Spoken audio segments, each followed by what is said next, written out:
गांव में अमूमन सूरज ढलते ही सन्नाटा पसर जाता था, लेकिन आज की रात कुछ अलग थी। रामू के घर के पीछे वाले पुराने कुएं से अजीब सी सिसकियां सुनाई दे रही थीं। काकी, सुना आपने? वो कुएं की तरफ से फिर वैसी ही आवाज आ रही है। चुप कर रामू, कितनी बार कहा है कि सूरज डूबने के बाद उस तरफ कान मत लगाया कर। पर काकी, कल रात भी मंगलू चाचा कह रहे थे कि उन्होंने कुएं के पास किसी को सफेद साए में देखा है। मंगलू तो गांजा पीकर कुछ भी बोलता है। तू जाकर दरवाजा भीतर से बंद कर दे। रामू ने भारी मन से दरवाजा बंद किया, लेकिन उसकी नजरें खिड़की की दरार से बाहर ही टिकी थीं। तभी उसे आंगन में किसी के पैरों की आहट सुनाई दी, चप चप, जैसे कोई गीले पैरों से चल रहा हो। कौन है वहां? काकी, देखो कोई बाहर है। अरे कौन होगा इस पहर? कोई कुत्ता बिल्ली होगा। सो जा चुपचाप। नहीं काकी, ये बिल्ली नहीं है। देखो, वो परछाई, वो नीम के पेड़ के पीछे छिप गई। तभी अचानक तेज हवा चली और रामू के घर का दरवाजा जोर से खड़का। रामू की चीख निकल गई। दरवाजे के बाहर गांव का चौकीदार सुक्खा खड़ा था। रामू, काकी, जल्दी बाहर आओ, अनर्थ हो गया। क्या हुआ सुक्खा? इतनी रात को क्यों चिल्ला रहे हो? प्रधान जी के घर के सामने जो पुराना पीपल है, वहां किसी ने खून के निशान देखे हैं और मुंशी जी का कहीं पता नहीं है। मुंशी जी? वो तो शाम को चौपाल पर बैठे थे। वहीं से गायब हुए हैं। कोई कह रहा है उन्हें कुएं की तरफ जाते देखा गया था। हे भगवान, उसी कुएं की तरफ? रामू, तू बाहर मत निकलना। नहीं काकी, मुझे जाना होगा। मुंशी जी अकेले आदमी हैं। अगर उन्हें कुछ हो गया तो? रामू और सुक्खा हाथ में लाठियां लेकर कुएं की तरफ बढ़े। रास्ते में उन्हें बिरजू मिला, जो गांव का सबसे पुराना निवासी था। मत जाओ उधर, उस कुएं की प्यास फिर से जाग गई है। 20 साल पहले भी ऐसे ही सन्नाटा छाया था। बिरजू दादा, आप डराओ मत। मुंशी जी को ढूंढना जरूरी है। जो गया सो गया। अब जो वापस आएगा वो मुंशी नहीं होगा। बिरजू दादा, पहेलियां मत बुझाओ, साफ साफ कहो, क्या जानते हो? वो देखो, क्या वो मुंशी जी का अंगोछा नहीं है? कुएं के पास एक लाल रंग का अंगोछा पड़ा था, जिस पर गहरे रंग के धब्बे थे। सुक्खा ने पास जाकर देखा। ये तो खून है। और देखो, कुएं के अंदर से कैसी सरन भरी बदबू आ रही है। अंदर कुछ सफेद सा चमक रहा है।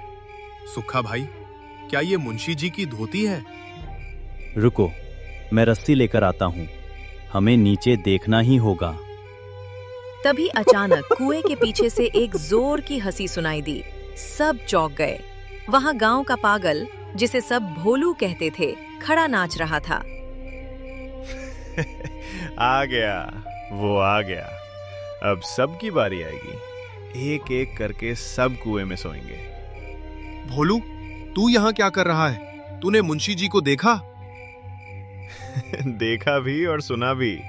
मुंशी जी तो अब पानी बन गए। छपाक। सच बता कमीने, तूने उन्हें धक्का दिया? मैंने नहीं, उस साए ने, जो ऊपर हवेली से उतरा था। हवेली का नाम सुनते ही सबके चेहरे पीले पड़ गए। वो हवेली जो बरसों से खाली पड़ी थी, जिसे सब शापित मानते थे। हवेली? पर वहां तो कोई नहीं रहता। कोई रहता है या नहीं, ये तो कल सुबह पता चलेगा। फिलहाल मुंशी जी को ढूंढो। रात भर गांव वाले मुंशी जी को ढूंढते रहे, पर उनका कहीं पता नहीं चला।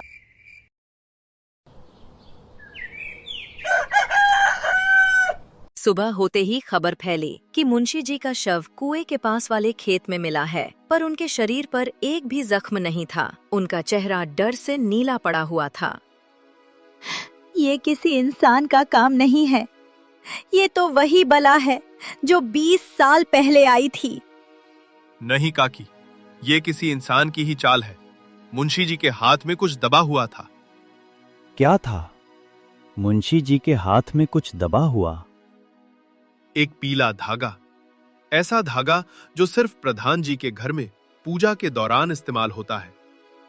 सबकी नजरें प्रधान जी की तरफ मुड़ गईं, जो दूर खड़े मुंशी जी की लाश को देख रहे थे। उनके चेहरे पर दुख कम और बेचैनी ज्यादा थी। मुंशी जी की मौत ने गांव में दहशत फैला दी थी। हर कोई एक दूसरे को शक की निगाह से देख रहा था। रामू के मन में प्रधान जी को लेकर संदेह घर कर गया था। सुखा भाई, आपने देखा था जब मुंशी जी की लाश मिली, प्रधान जी की नजरें सिर्फ उनके हाथों पर थीं। हाँ रामू, मैंने भी गौर किया। पर प्रधान जी मुंशी जी को क्यों मारेंगे? मुंशी जी तो उनके सबसे वफादार आदमी थे। शायद मुंशी जी को कुछ ऐसा पता चल गया था जो उन्हें नहीं जानना चाहिए था। वो पीला धागा, वो सबूत है।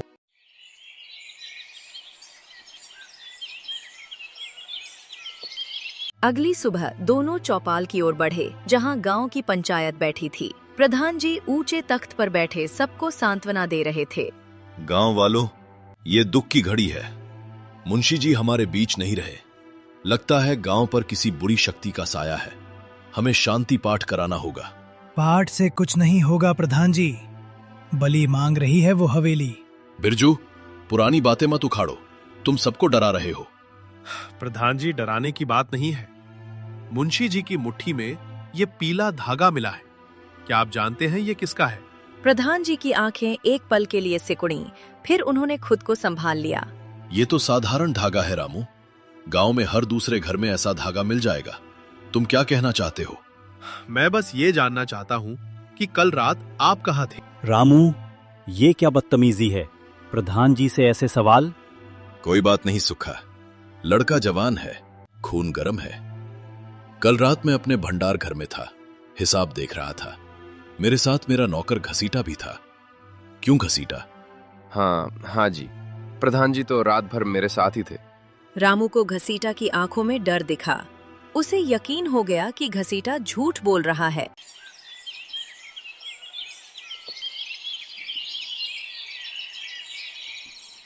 शाम को रामू छिपकर घसीटा के घर पहुंचा। घसीटा, सच सच बता, कल रात क्या हुआ था? मैंने कह तो दिया रामू भाई, प्रधान जी हवेली, मेरा मतलब है भंडार घर में थे। तूने अभी हवेली कहा? क्या प्रधान जी हवेली गए थे? नहीं, मेरे मुंह से निकल गया। मुझे जाने दो रामू। तू डरा हुआ है घसीटा। अगर तूने सच नहीं बताया तो अगला नंबर तेरा हो सकता है। घसीटा रोने लगा। उसने रामू को खिड़की के पास बुलाया और धीरे से बोला, प्रधान जी हर मंगलवार को आधी रात के बाद हवेली जाते। उनके हाथ में एक पोटली होती। कल रात मुंशी जी ने उनका पीछा किया था। फिर क्या हुआ? मुंशी जी ने हवेली के अंदर कुछ देख लिया। वो चिल्लाते हुए बाहर भागे, पर प्रधान जी ने उन्हें पकड़ लिया। उसके बाद क्या हुआ मुझे नहीं पता। मैं डर के मारे भाग आया। उस हवेली में क्या है घसीटा? वहां कोई बंद है, कोई जिसे दुनिया मर चुका मानती है। रामू का दिल जोर से धड़कने लगा। उसने तय किया कि आज रात वो खुद हवेली जाएगा। रात हो चुकी थी। रामू और सुक्खा दोनों हवेली की तरफ चल पड़े। रामू, ये खतरनाक हो सकता है। हवेली के दरवाजे सालों से बंद हैं। सुक्खा भाई, अगर मुंशी जी को इंसाफ दिलाना है तो सच जानना ही होगा। रात के 2 बजे, जब पूरा गांव गहरी नींद में था, रामू और सुक्खा हवेली की पिछली दीवार फांदकर अंदर घुस गए। अंदर चारों तरफ जाले और धूल थी। अचानक उन्हें ऊपर की मंजिल से किसी के चलने की आवाज आई। रामू, देख वहां रोशनी। चुपचाप ऊपर चलो। ऊपर के कमरे में एक लालटेन जल रही थी। वहां प्रधान जी खड़े थे और उनके सामने एक बूढ़ा आदमी जंजीरों से बंधा बैठा था। उस आदमी के बाल बढ़े हुए थे और वो बिल्कुल कंकाल जैसा लग रहा था। कितना समय हो गया, तुम अभी भी नहीं बोलोगे? वो जेवर कहाँ छिपाए हैं? कभी नहीं, वो गांव की अमानत है। तुम जैसे लालची आदमी के हाथ वो कभी नहीं लगेंगे। मुंशी को भी यही घमंड था। देखा क्या हाल हुआ उसका। अगर कल तक नहीं बताया तो तुम्हारी लाश भी उसी कुएं में मिलेगी। तो ये है आपका असली चेहरा, प्रधान जी? प्रधान जी ने पलट कर देखा। रामू, तुम यहां? तुमने यहां आकर बहुत बड़ी गलती कर दी। हमने सब सुन लिया है। मुंशी जी को आपने मारा है। मुंशी ने वो देख लिया जो उसे नहीं देखना चाहिए था, और अब तुम दोनों भी वही देख रहे हो। घसीटा, बाहर आओ। अंधेरे से घसीटा निकला। उसके हाथ में लाठी थी। उसने रामू और सुक्खा को घेर लिया। तुम्हें क्या लगा रामू, घसीटा मेरा वफादार नहीं है? मैंने ही उसे भेजा था ताकि तुम यहां आओ और मैं तुम्हारा किस्सा हमेशा के लिए खत्म कर सकूं। आप ये नहीं कर सकते, पूरा गांव जाग जाएगा। गांव वाले समझेंगे कि हवेली के भूत ने तुम्हें मार दिया, जैसे 20 साल पहले रामू के पिता को मारा था। मेरे पिता? क्या मतलब? हां, तुम्हारे पिता को भी जेवरों का पता था। उन्होंने मना किया तो मैंने उन्हें कुएं में धक्का दे दिया। सबने समझा वो डूब गए। रामू की आंखों में खून उतर आया। उसने छलांग लगाकर प्रधान जी को पकड़ लिया। सुक्खा घसीटा से भिड़ गया। कमरे में अफरा तफरी मच गई। तभी अचानक हवेली के बाहर मशालों की रोशनी दिखाई दी। पूरा गांव हवेली की तरफ बढ़ रहा था। ये लोग यहाँ कैसे आए? क्योंकि मैंने बिरजू दादा को पहले ही कह दिया था कि अगर मैं वापस ना आऊं तो सबको लेकर हवेली आ जाना। गांव वाले प्रधान जी और घसीटा को बांधकर नीचे ले आए। हवेली के आंगन में पंचायत लगी। बिरजू दादा ने उस बूढ़े आदमी को जंजीरों से आजाद किया। अरे ये तो माधव है, प्रधान जी का छोटा भाई, जिसे सबने सुना था कि शहर जाकर मर गया। मरा नहीं था काकी। इस जालिम भाई ने मुझे 20 साल से कैद कर रखा था, सिर्फ उन पुश्तैनी जेवरों के लिए जो हमारे पूर्वज गांव के मंदिर के लिए छोड़ गए थे। प्रधान जी, अब आपका खेल खत्म हुआ। आपने मेरे पिता को मारा, मुंशी जी को मारा और अपने भाई को कैद किया। मुझे माफ कर दो, लालच ने मुझे अंधा कर दिया था। इसे पुलिस के हवाले करेंगे। कल सुबह शहर से पुलिस आएगी। रात भर प्रधान जी को मंदिर के खंभे से बांध कर रखा गया। रामू उस बूढ़े माधव के पास बैठा था। माधव काका, वो जेवर कहाँ है? क्या वो सच में मंदिर के हैं? हाँ बेटा, वो जेवर कुएं के अंदर एक गुप्त कोठरी में है। इसीलिए मुंशी वहां गया था, उसे भनक लग गई थी। पर मुंशी जी मरे कैसे? उनके शरीर पर तो कोई चोट नहीं थी। डर बेटा, प्रधान जी ने हवेली में एक खास तरह का धुआं बना रखा था जिससे इंसान को मतिभ्रम होता है। मुंशी जी ने वहां कुछ ऐसा देख लिया जो था ही नहीं, और सदमे से उनका दिल बैठ गया।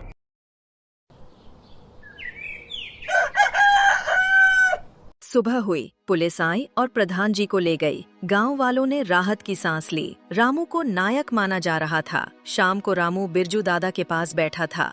बिरजू दादा, सब ठीक हो गया, पर एक बात समझ नहीं आई। क्या बेटा? माधव काका कह रहे थे कि जेवर कुएं में है, पर कल रात जब मैं कुएं में झांका था तो मुझे वहां कुछ नहीं दिखा। शायद तुमने सही जगह नहीं देखा। खैर, अब वो बातें छोड़ो, गांव अब सुरक्षित है। रामू के मन में एक अजीब सी बेचैनी थी। वो रात को चुपचाप कुएं के पास गया। उसने रस्सी डाली और नीचे उतरा।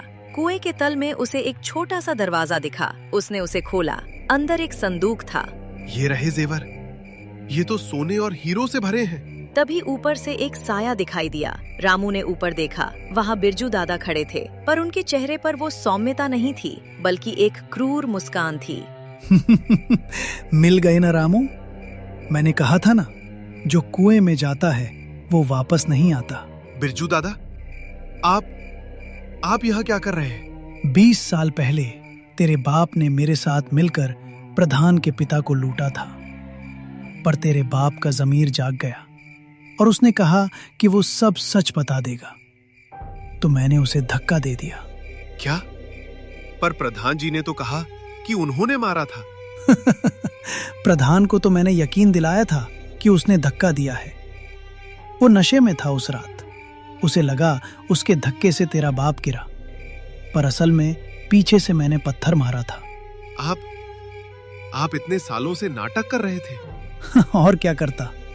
मुझे पता था कि माधव को जेवरों का पता है।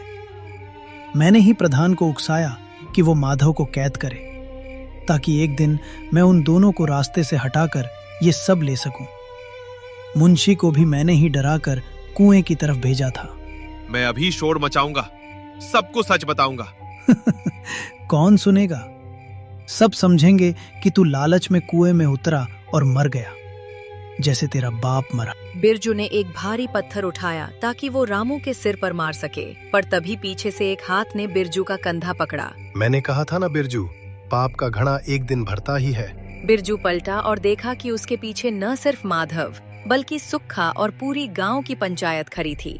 रामू ने हमें पहले ही बता दिया था कि उसे आप पर शक है, क्योंकि आपने ही उसे कुएं की प्यास वाली कहानी सुनाई थी ताकि कोई वहां न जाए।